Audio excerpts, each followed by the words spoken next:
Esta diapositiva lo que dice claramente es que el hombre no desciende del mono, sino que el hombre es un mono africano, porque el ancestro común entre los simios sin cola asiáticos como el orangután y los africanos ocurrió hace unos 15 millones de años.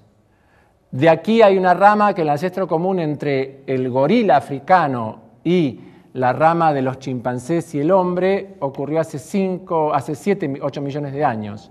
El ancestro común entre los chimpancés y bonobos y el hombre es hace 5 millones de años. Y acá en esta rama hay un montón de ramitas que como no llegan al presente, no están ubicadas. Pero básicamente la idea es que nuestra afinidad con los chimpancés y con el gorila es mayor que con el orangután. Y los tres somos simios sin cola. Y el orangután es asiático y estos se originaron en el África. Entonces no hay duda de que el hombre es un mono africano. Dándole vuelta a la tuerca, podríamos decir al revés que los chimpancés son homininos. De hecho, la clasificación es de homininos a los chimpancés. O sea que pertenecemos a un tronco común muy, muy estrechamente ligado. Ahora, dentro de esas especies que desaparecieron, hay una muy, muy emparentada con Sapiens sapiens, que fue el hombre de Neandertal.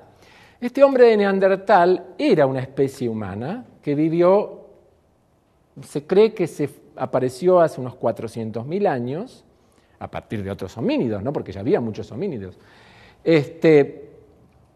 Pero se sabe que se extinguió hace 30.000.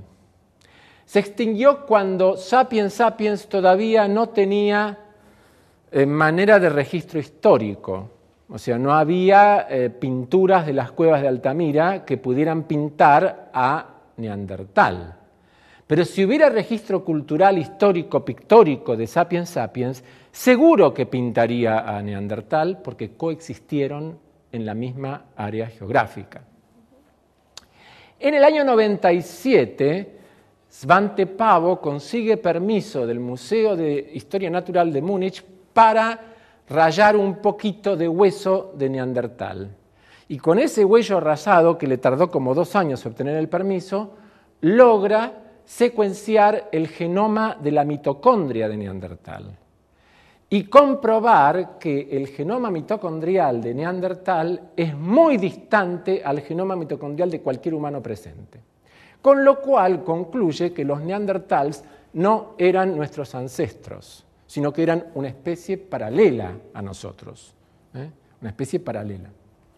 Del 97 a este año hubo numerosos intentos, y este año se publicó y se logró, de secuenciar el genoma nuclear de Neandertal, o sea, del núcleo de sus células, de hueso rayado de fósiles que se extinguieron hace 30.000 años. Fósiles es un término que no me gusta decir en este caso, pero bueno, de huesos, de individuos que se extinguieron hace 30.000 años y que fueron desenterrados hace 100 años, o menos. Y lo logra el grupo de Pavo, lo publica este año en Science, y la diferencia tecnológica es infinita, porque fíjense que el genoma de una mitocondria tiene 16.000 bases, mientras que el genoma de un núcleo tiene 3.000 millones. O sea que el desafío tecnológico, conceptual e informático es mucho mayor. Bueno, pero cuando secuencia el genoma de Neandertal y sale publicado y salen los diarios, descubre cosas increíbles. En primer lugar, da un apoyo genético a una sospecha que se tenía, que es que Neandertal y humano podían cruzarse. O sea que en realidad no eran especies absolutas, sino que había cierto grado de posibilidad de cruzamiento. Que coexistieron en tiempo y en espacio, este es el área que vivió Neandertal, en Europa y el Cáucaso, no hay duda. Que coexistieron en tiempo también. Pero la conclusión más interesante del trabajo de este año es que ellos muestran que el genoma de Neandertal tiene ciertas regiones de su genoma, ciertas variantes que se encuentran también en los humanos, pero solo en los humanos europeos, asiáticos y el resto de los humanos, y no en los africanos. O sea que si hubo cruza entre aquellos sapiens sapiens que emigraron de África y se establecieron en Europa, y no con los africanos originales. ¿Se entiende esto? O sea que nosotros, que somos blanquitos y no somos negros africanos, venimos de cruzas entre Neandertal y Sapiens, mientras que los negros africanos nunca se cruzaron con Neandertal. Estamos hablando de un cruzamiento entre una especie o cuasi especie ancestral y otra más moderna. Cuando yo le conté esto, ni bien salió a mi amigo Adrián Paenza, que siempre está preocupado por lo políticamente correcto, me dice, che, Alberto, cuidado, porque a ver si van a pensar que los negros africanos son una raza distinta, son una especie distinta o tienen algo malo respecto de los europeos. Y le digo, no, Adrián, en todo caso sería al revés. Los que se cruzaron con los brutos son los europeos, la raza pura son los negros. Los que quedaron solamente modernos en última instancia y no tuvieron, bueno, es una pavada lo que acabo de decir, pero quiero decir que fíjense a qué punto la información que puede dar la secuenciación del genoma es tan poderosa que permite estimar con cierta precisión que hubo hibridación entre neandertal y humano, pero solo con aquellos humanos que ya dejaron África, que eso es no hace 200.000 años, sino hace 150.000 o 100.000 años.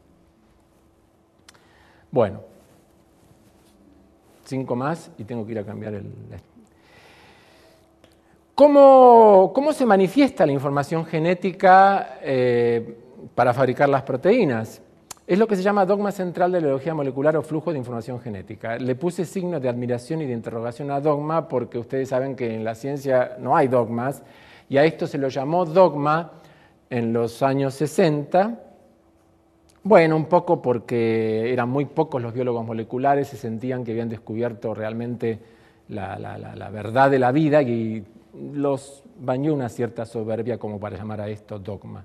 De hecho, el dogma tal cual ellos lo plantearon cayó al poco tiempo, tal cual lo plantearon. Bueno, el flujo de información indica que la información en la célula está contenida en el ADN, que el ADN puede duplicar esa información y repartirse equitativamente en las células hijas. Recuerden cuando enseñen biología que la duplicación del ADN ocurre antes de la mitosis, en el periodo S de la interfase, y que luego se reparte equitativamente en la mitosis, pero que la mitosis no es un proceso de duplicación del ADN, sino es un proceso de reparto equitativo. Bien.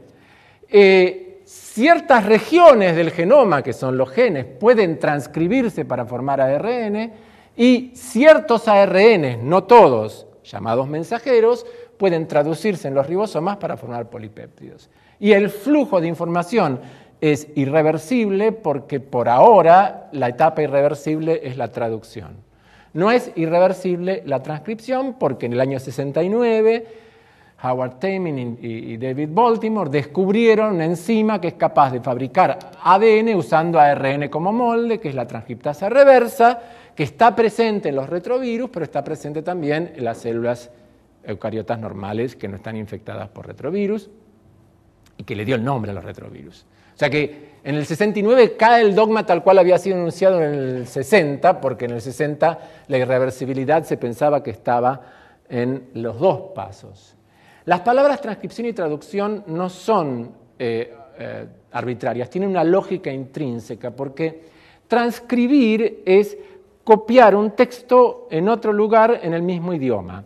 Y de hecho eso pasa, la secuencia de bases del ADN es copiada al ARN que tiene el mismo idioma, es el idioma de las bases, solo que en vez de T hay U.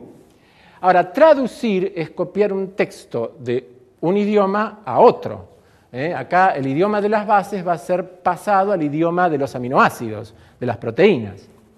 Pero para traducir tiene que haber un diccionario. Si yo sé un idioma, el diccionario está en mi cerebro. Si yo no sé un idioma, tengo que recurrir a un libro, a una computadora que me haga el diccionario. Ese diccionario es el código genético y ese diccionario es universal, con algunas excepciones que lo único que hacen es ratificar su universalidad.